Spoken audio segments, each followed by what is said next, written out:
guys, JB here from Alpha Wolf Consulting, coming to you today with another episode of Stoned As Adventures. I'm just going out to the Byfield Forestry for a bit of a hike, and I wanted to share a conversation I had with my mother last night, and sort of some self-realizations that I personally had, and it helped me to really formulate and understand this concept. And the concept is there is only you in any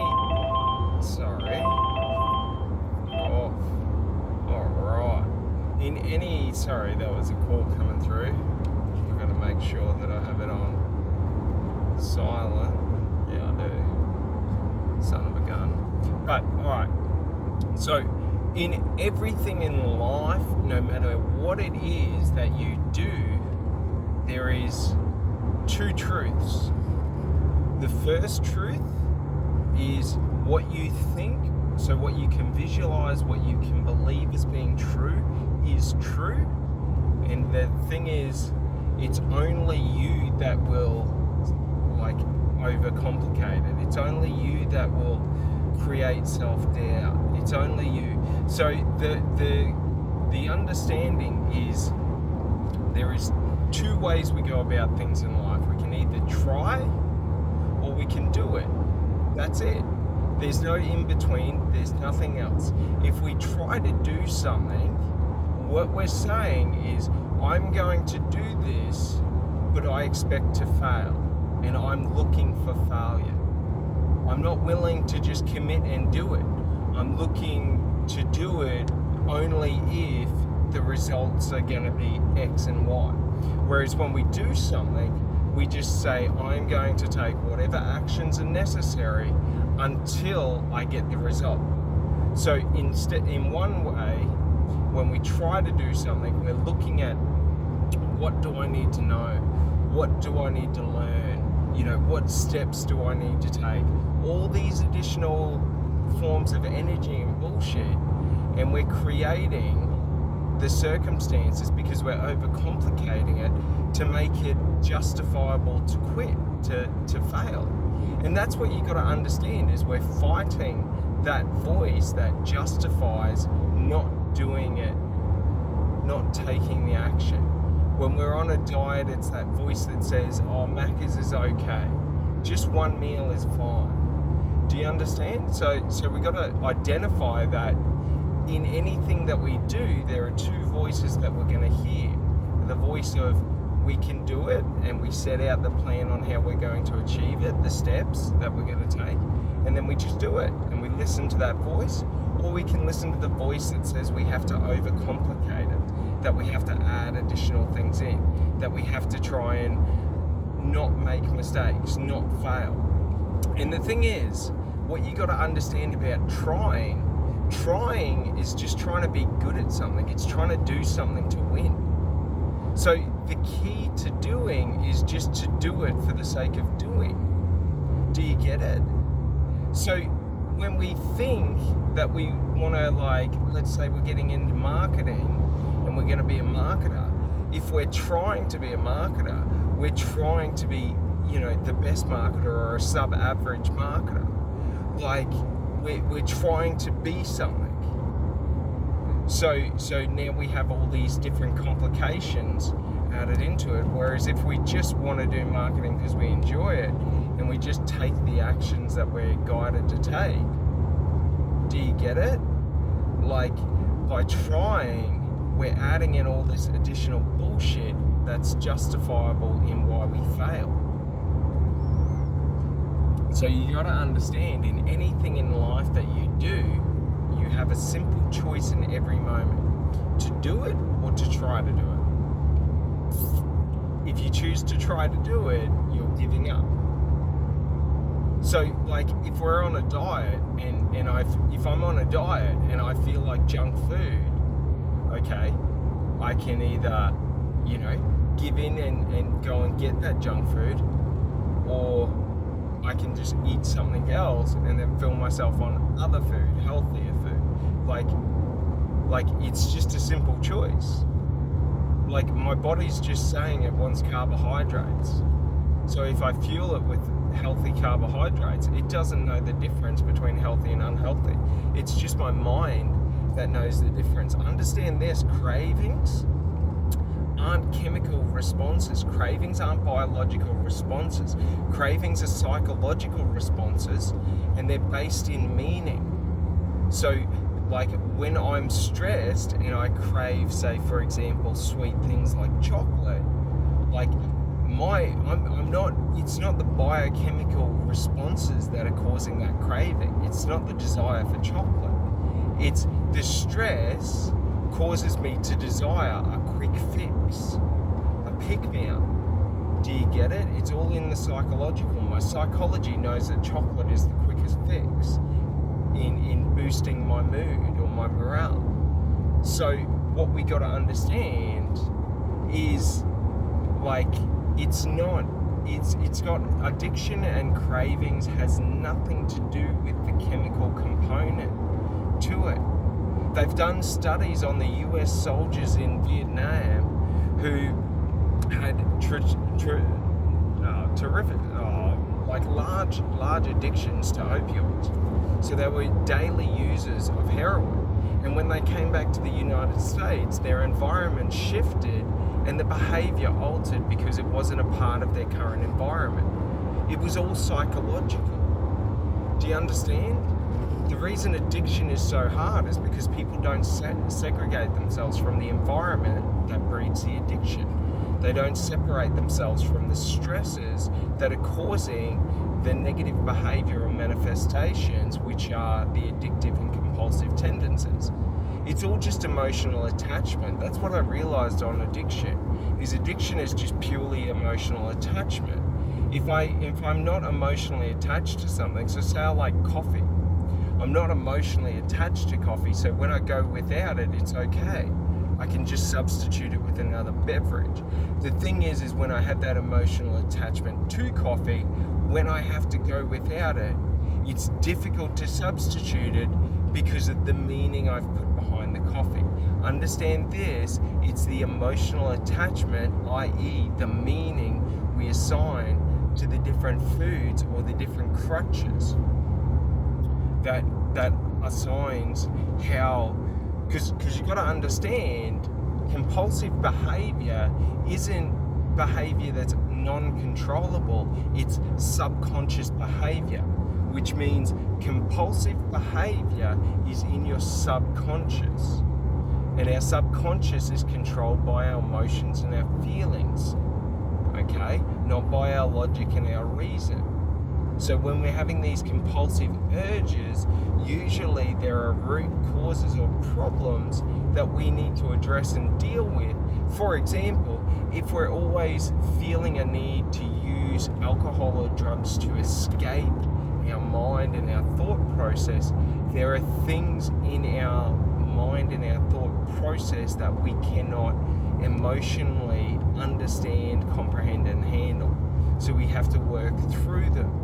And the only way to get rid of that, compulsive tendency is to work through the stresses in life or the emotional situations or emotional trauma that we've created. And you got to understand this, emotional trauma isn't the worst of the worst. We individually create the meaning, okay, outside of other people. Now, a lot of people, and I was bad for this when I was younger, I used other people's meaning to gauge my meaning. So my meaning was based on other people's meanings, which is wrong because I felt like I wasn't, like the actions weren't the right actions for me to take. The lifestyle wasn't the right lifestyle. The people weren't the right people. So the thing is I had to realize that fact that these weren't things that made me happy, even though the perception, in my environment was they were the things that make you happy. So the thing is we have to learn that, you know, these aspects of like what truly makes me individually happy, what gives me individual meaning, like all that has to come from me and be authentic to me for it to be powerful. Okay? Dying for someone else's meaning creates fear and insecurity. Dying for your, you know, values and standards of life breeds like strength, breeds unity. You know, men who are willing to stand for their values in life of freedom and liberty are willing to do so and face and meet death with a smile on their face. Men who fight to uphold, you know, empire's tyranny usually face death, cowering and fear. Do you understand? It's the meaning behind the action that creates the psychological landscape for the individual. Yeah, it's pretty wild when you understand this, because when you understand this, it becomes easy, because then it's how do I curate that, you know, strongest authentic me. And, you know, for some people, you know, standing is standing for, you know, the camaraderie of community. You know, some people standing is standing for patriotism. Some people standing is for, you know, radical individualism, being themselves. You know, some people want to be a part of movements and a part of groups. So you got to understand, like, what tendencies naturally do you gravitate towards, but also you have to understand that your natural tendencies in life are based around your culture. And what I mean by culture is your identity of your environment, how you fit into your environment. So for example, if you're living in a city, you know, of one of the large cities in Australia, your culture is going to be a lot more community based and a lot more around other people and being a part of, you know, society. Whereas if you're out in the country, you know, your meaning and all of, you know, your life is going to be based around, you know, your individual pursuits. You know, if you do agriculture, it's around agriculture. If you're, you know, in regional communities, it's around that regional community. And that's one of the sad things in life, is that in the seeking of national identity, we've lost community identity. So we've lost that tradition of community in the context of, you know, we see ourselves as states, we see ourselves as countries of people, not communities of people. And that's why our communities suffer, is because people are becoming disjointed, because no one's really investing into it. You know, the people who invest into community feel community spirit at a higher level. Those who don't. And it's because they don't expose themselves to it, so it ceases to be a part of their reality or their immediate environment. So we got to understand that the way to making communities safer and better is for more people to invest into them and invest into upholding the values of the community. Do you know what I mean? You know, irrespective of, you know, the actions of the minorities. So for example, if there's youth crime, it doesn't mean that the community turns on one another. You know, if there's high youth crime, that doesn't always indicate that the parents are at fault. Like, you've got to understand herd mentality. When enough people become conditioned to specific behaviors or specific cultures, they will shift and move, you know, like in a uniformed manner within those values.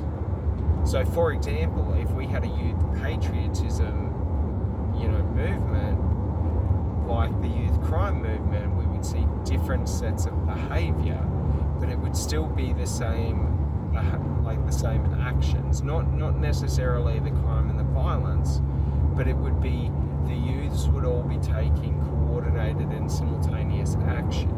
So we just got to understand that youth crime is youths trying to fit in to a herd within society, and that herd is one that countervenes the majority of society.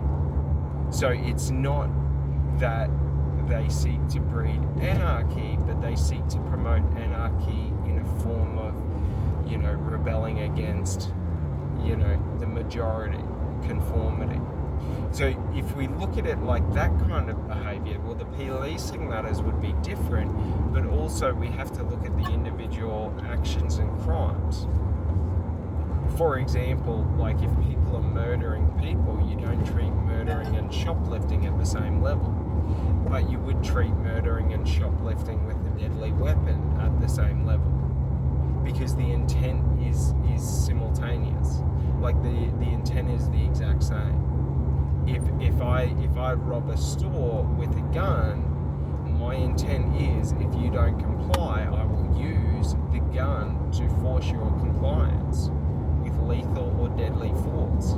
The same with a knife. So what we got to understand is, well, that would be classed as attempted murder. So it's not unjust to have harsh punishments for, aggressive or highly violent crimes. The counter side to it is, you don't want to then just put all shoplifters in as violent crimes, because you got to understand the intent and the motive.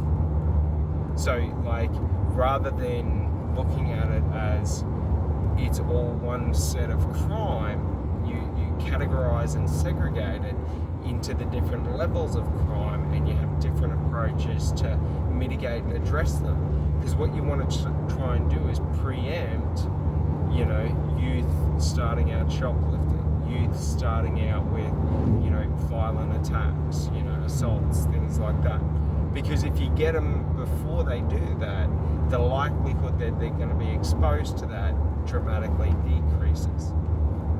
And that's how you curb the behavior, because you influence and show new behavior.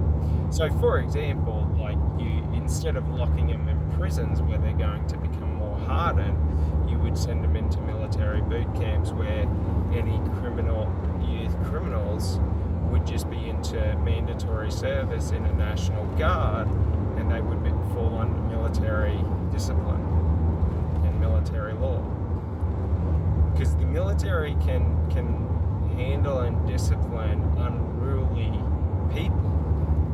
They know how to strike the nail that sits the highest.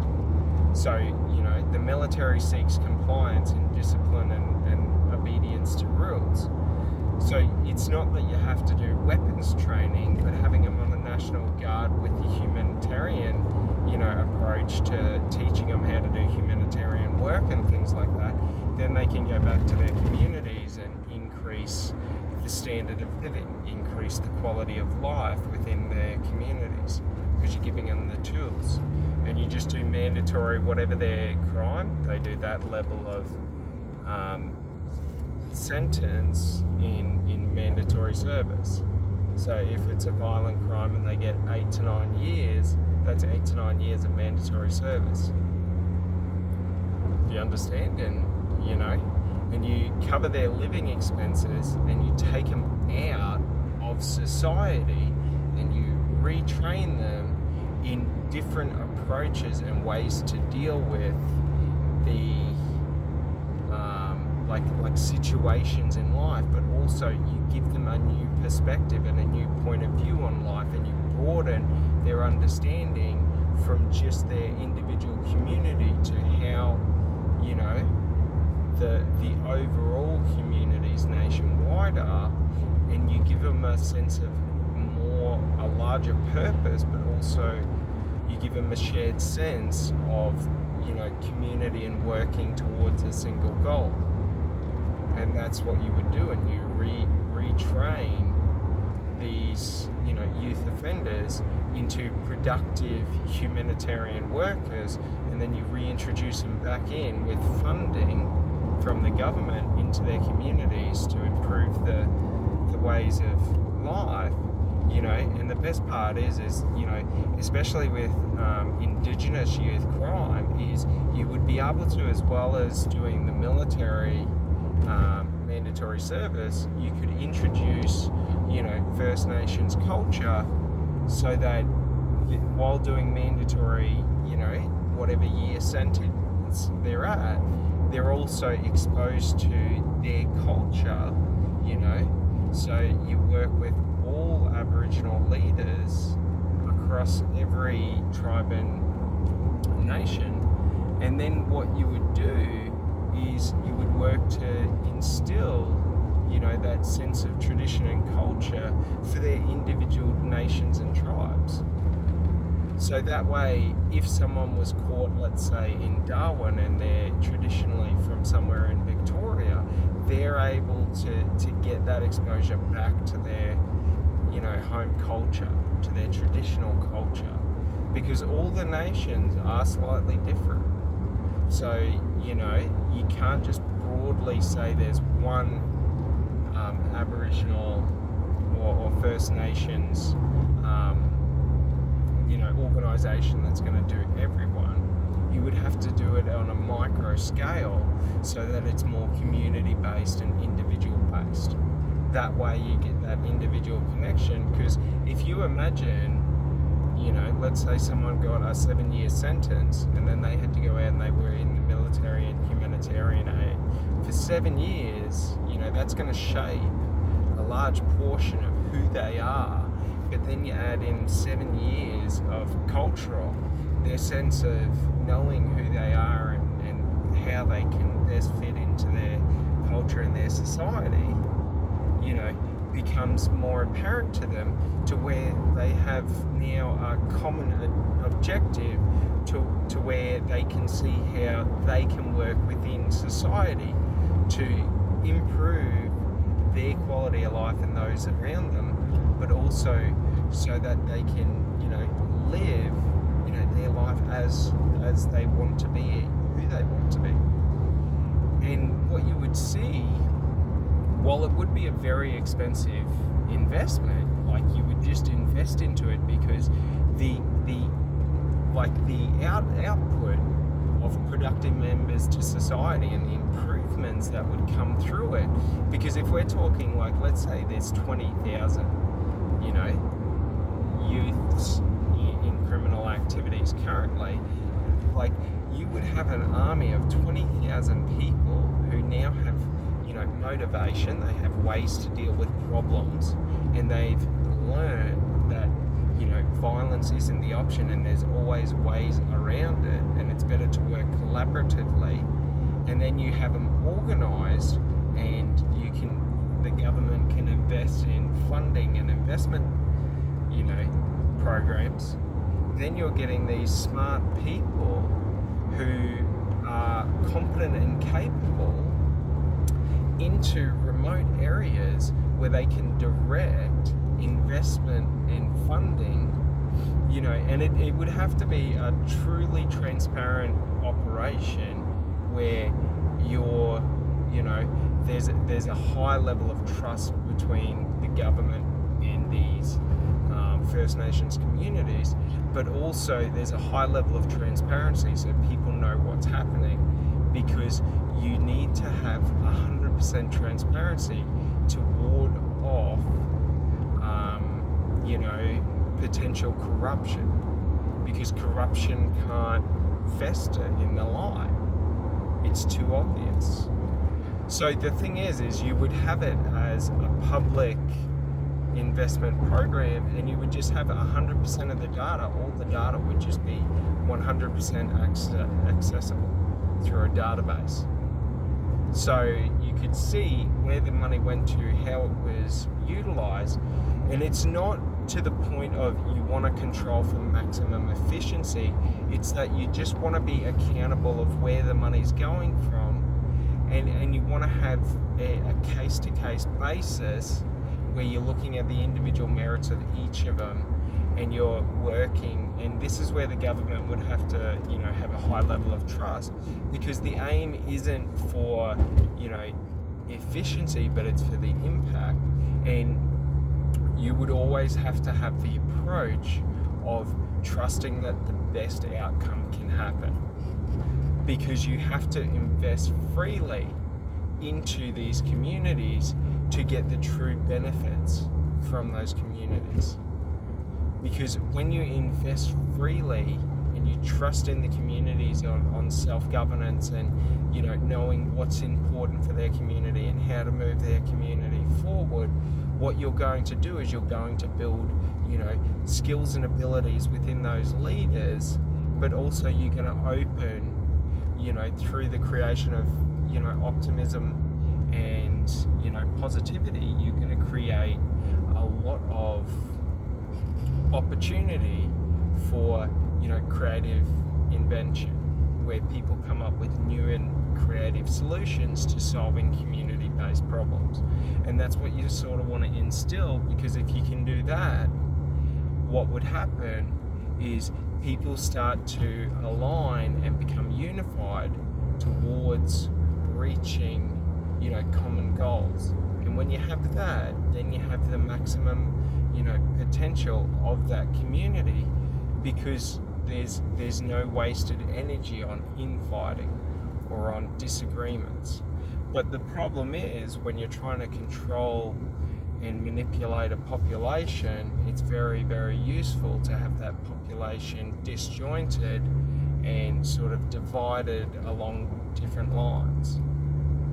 Like, the key thing to understand in life is that everyone wants the exact same thing in life, and that's the freedom to live the life that they want to live. So, be it, First Nations, tribes or communities, or be it, Anglo-Australian communities, they all want the same thing, and that's for the government to leave them alone and let them live their life, and to be able to live in a safe community where there's opportunity, there's abundance of resources, there's safety in the community, there's connection, there's activities and places to go around, there's they can experience and see, they can travel to other communities and experience and see. So we got to understand, like, our cultures don't separate our true desires in life. Our cultures are just the behaviors and traditions and beliefs that we use to get us through life and help us to understand and work through life. So, like, if we take, for example, First Nations and their traditional beliefs, these are just beliefs that for tens of thousands to hundreds of thousands of years were just common held truths. Like, so it's not that they, think different to us in the context of, they hold different beliefs and values and traditions to Anglo-Australians. Yeah, but it's just ours are different to theirs because we live different lives. We live different experiences. So, like, our culture shapes our experience. Because I would be, I would assume, it's never good to assume, but I would assume that, for me walking through a forest, and for a First Nations person walking through that same, forest or bushland in Australia, would have completely different meanings. Do you sort of get what I mean? Like, they'd have different meanings in the things that we think of, and the things that we believe, and that we think, like, and that we see, and that what we focus on, and that's an important thing to understand, because it's not that there's anything different between those two views. It's that life is so broad and vast that my individual perspective, no matter how broad I may think it is, I'll just let this guy pass. But no matter how broad I think it is, I will, only ever capture a very, very small portion of, what is actually happening in life. So we just got to understand other people's perspectives are just showing us more of life. So it's not that there's our perspective and their perspective, it's that our perspective and their perspective shows us a greater view of life than just our perspective alone, because we can only do so much alone, which is very important to understand, because a key thing is that how people try and divide us in life, or how they try and divide us, in our society, like the whole point of that is because if we're united and all working towards the same goal, like it's hard to control and manipulate the external environment. When we're disjointed and focused on what makes us different, it's hard to notice what's happening in the external environment. Hence why we're in these negative, like these global recessions, because when COVID happened, we didn't question the budgetary management process and the budgets that were being released, and we allowed them to overspend, and now we're suffering. Do you sort of get it? But how did they make it? They make us overspend? Well, no one cared about the budget because everything on the news was going to tell you that you were going to die if COVID wasn't handled, if this, if that, if you didn't get the vaccines. And then it came out in later research that they lied to the health bodies to get the vaccines approved on their efficacy, so their efficiency.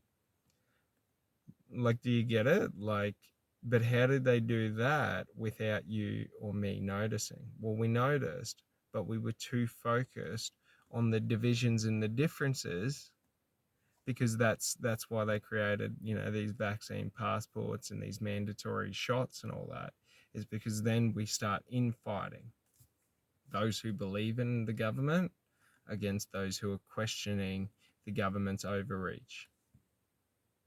Like, so the thing is they get us infighting, but they manage it and appease it, but they dump through the media a ton of fear into the society so that they can control us, because fear makes people very, very predictable.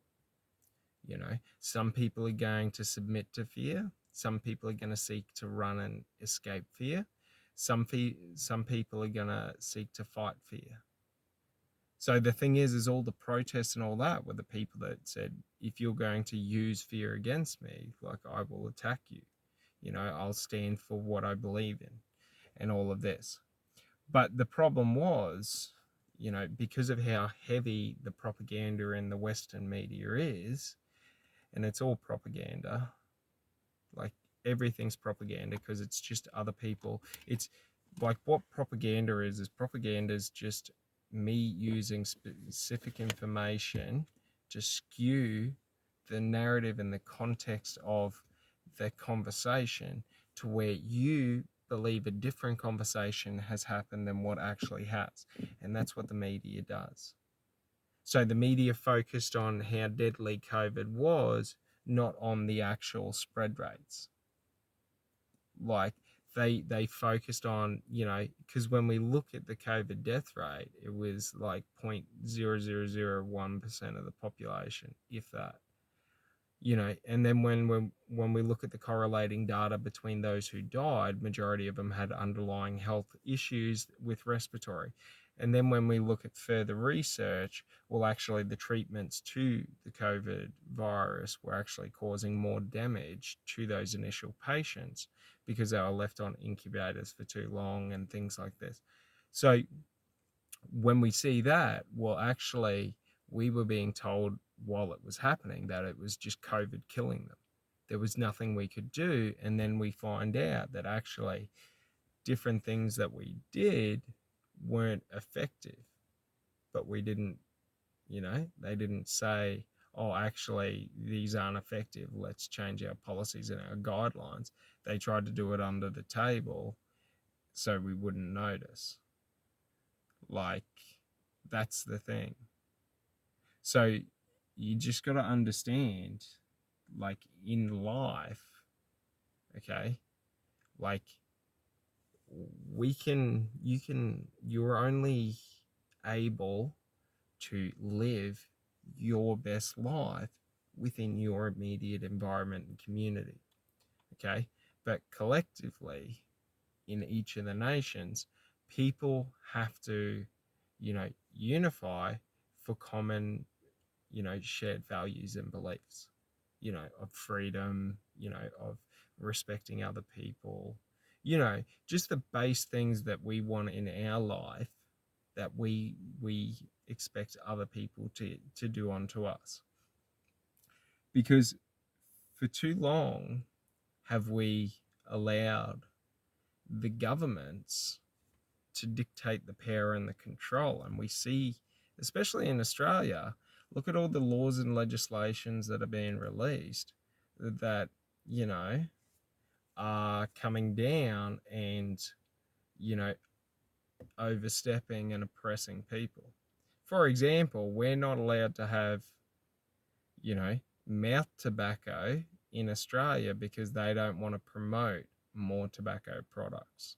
So it's illegal to buy mouth tobacco in Australia. When in Sweden in the 1970s or 80s, they did studies when they first released mouth tobacco and it decreased smoking by 70%. And then they did further health studies and found that because there weren't smoking, they were, increasing like lung capacity and things like that. And they weren't seeing the decreases in the lung capacity, while increases in oral cancer and things like that and oral hygiene decreased. You know what I mean? So the thing is that, like, you got to understand, why is tobacco legal? Because if they tried to take it away, people would want uproar, but also, like, they're making so much money from it. And yet when they decided on their policy in Australia to make tobacco and alcohol so expensive that the average person can't, utilize it, so that, they can decrease it, like, that's not a fair, like, that's me saying I'm going to artificially manipulate, okay, and like a system or a part in a sector in the market, and then I'm going to set the rules to increase the tax so that it becomes unaffordable. And then they say they're going to reinvest it into treatment centers. But we all know those taxes go into the overall pool. And what happens every year with the parliament? They get their annual bonuses and their increases. So the thing is the reason taxes keep going up and the reason that everything keeps going up and getting more expensive is because the government isn't going to reach into their own pockets to stop overtaking. So we understand this in the context of this new fuel tax. So the fuel tax is now at 46.5 cents. So, like, at the fuel pump, if it's $2 a litre, that means the price of the fuel for that company to get it into Australia is $1.50 for them to make a profit. And then we're paying 46 cents out of every litre, okay, to the government. Like, that's almost a quarter of the price to the government. And the government's complaining about the cost of living crisis. And it's the same across everything. Income tax, GST, like, all these different things. Like, the government has their hand in so many different pies, and they're not going to decrease their things because they don't want to decrease their spending. They want to keep spending because if they keep spending, they get to artificially boost the numbers so that we look better than we are. They're not actually trying to run the economy. They're trying to make it look like our economy is better than it is. That's why they do these ridiculous investment programs. Like why they got the fucking nuclear submarines. We don't need nuclear submarines. What's the point of a nuclear submarine? Like the radar on, any naval bomber is sophisticated enough to find any submarine. Like submarine warfare is ridiculous. You know, what's the point of it if you're not in the open ocean? You know, there's no it isn't World War II where we're going to send a submarine fleet to their shoreline, because all they have to do is invest in naval bombers, and then they can project out 400 to 500 k's, potentially further. Like, you know what I mean? It's not a feasible thing, and a submarine ain't got shit on a bomber. Like, it's not able to take it down. Like, they don't have surface to air missiles, I don't think. I doubt these ones will. But the thing is right, our government keeps overinflating the economy to make it look better than it is, so that the better it looks, the more they justify taxing. That's the thing. So, like, we got to understand, like, if we truly want in life our lives to represent the true and fair value of what it means to be alive, in terms of, food is at the true and fair value of food, electricity is, like, the only way to do that is for the government to reform itself and stop ripping off the people. Like, that's just that. Like, you know what I mean? And then counter to that, the people have to invest into the nation. Do you get it? So, like, if the government stops ripping off in the taxes and halve their taxes, it's not that we then outsource everything to China. No, it's that now that the prices are actually fair and reasonable, let's invest into making companies and businesses and sectors in Australia and manufacturing and all this production better than it like was, as good as it can be. Do you know what I mean? And if we don't overinflate, you know, the cost of living, then we don't have to overpay workers. Like, do you understand? Like, it's ridiculous now that you go to Domino's, right? And it's like $18 for a pizza at Domino's. Like $18. And it's just like, it's not even like, it's not that that's unaffordable, but for the product that they give, that's unjustifiable. They haven't dramatically increased the quality of the product to a point where they can justify that price. So the price just looks overinflated. Same with McDonald's, same with Hungry Jack's. And what we got to understand is people just keep jacking their prices because workers want more because their money goes less. And we're in this overinflated economy where we've got high inflation. The only reason we got high inflation is because we got an oversupply of money into the market. So we've devalued money because there's more money in the market. Like, do you get it? So, like, the thing is, like, the way we get out of it is you halve the government spending, you halve the government taxing, like, you just halve it. We don't need everything right now.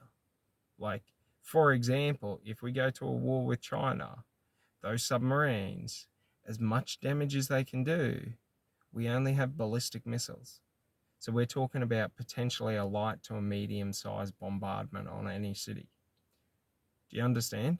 Like, the price for them, some 90-something billion dollars, we don't need them.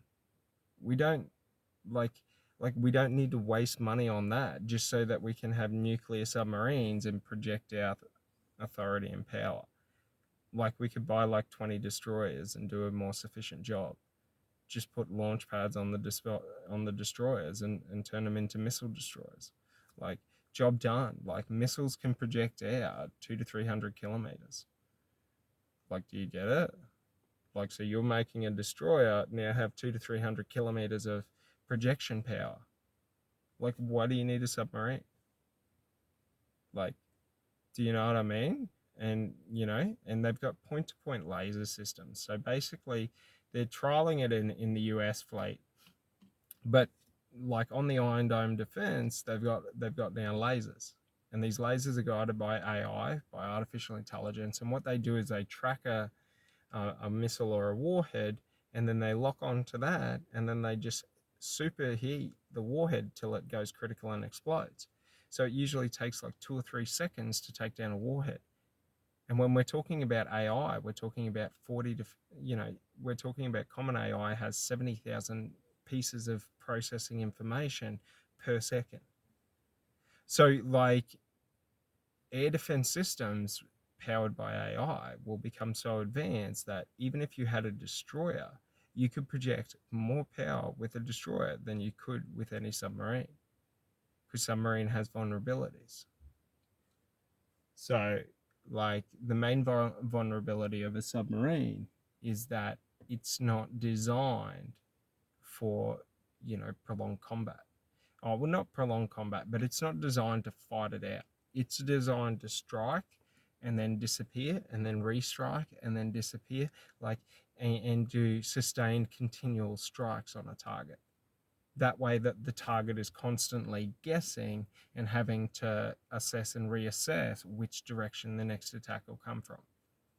So what we got to understand is, whereas with a destroyer, if you design a destroyer, okay, to have, advanced anti-air and then have missile potential, like, you could make it large enough to where it could hold like 30 to 40 missiles, and then you just invest into more advanced missile development. So like, that's the thing, is our government, in this preparation war for China, like they're just pissing money at the wall, trying to make it look like we've got a more sophisticated army than we do, when in fact, like, our army's so small that we would have to hold China if it came to a direct conflict within the island systems, because we don't have a large enough, like if they opened an attack on Australia, and let's say they opened an attack on Western Australia, like, we don't have a large enough army to be able to do like 1,000-kilometer border. Not in comparison to China. They've got 1 million strong. So, like, the thing is, like, the only path forward would be to hold them on the strategic island chains, Papua New Guinea, and how we held the Japanese, because on those choke points we can turn numbers into like a negligible liability, to where it's not a benefit, and it, if anything, is a liability. Because we've seen this with Ukraine, where, like, trying to do a traditional full frontal attack, like, for example, just with the FPV drones, like, they eliminate, tanks from being a valuable asset, because what they do is they make it as if a rocket can hit from any area or direction, fully controlled.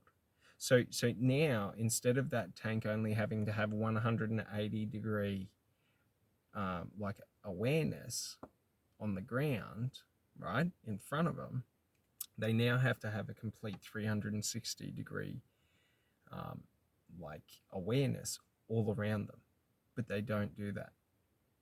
So the problem is then they become highly susceptible and vulnerable, as we see, to strikes to critical areas. So the only counter to that is to armor the tank, like, across every area with the same thickness as the frontal plating, and that will minimize the damages. But they're not willing to do this because it's so costly and time intensive that like the tanks will slowly become negligible. So we can see that, you know, an FPV drone pilot could maybe do 8 or 9 sorties a day and potentially take out anywhere from 25 to 50 people.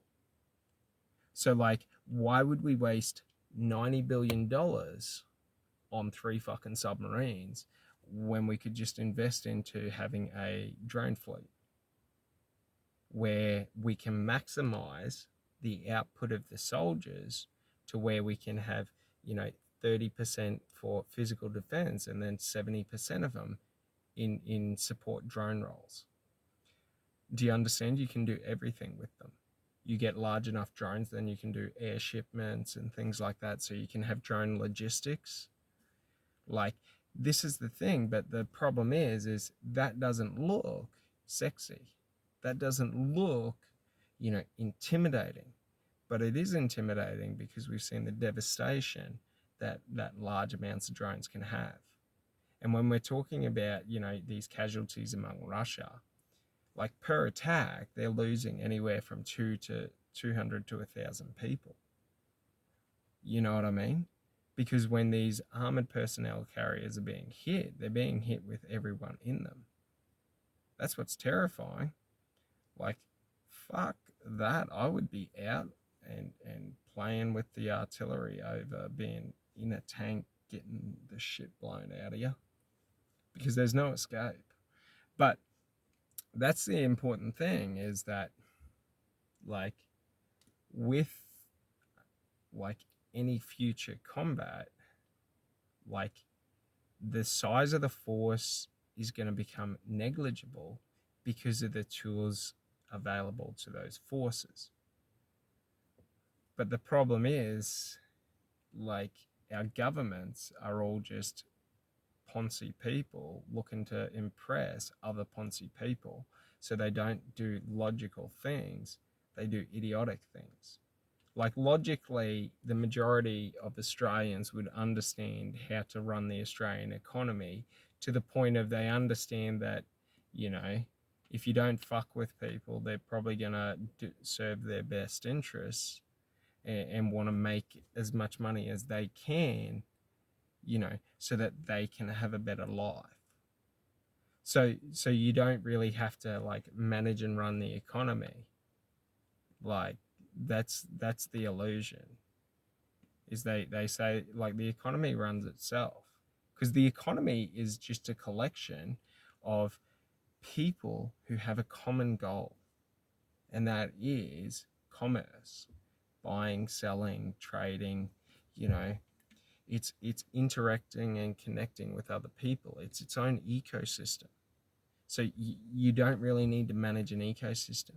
If you go out and you try and manage a natural forest and you try and micromanage that ecosystem, you will kill it. Do you understand? But if you let it run itself, you don't really have to manage it. You just manage any wildfires that happen. You just manage, you know, droughts that come along, like any extenuating circumstance, then you step in. But the government just use it as a point to jump in where they can so that they can start overtaxing. It's crazy.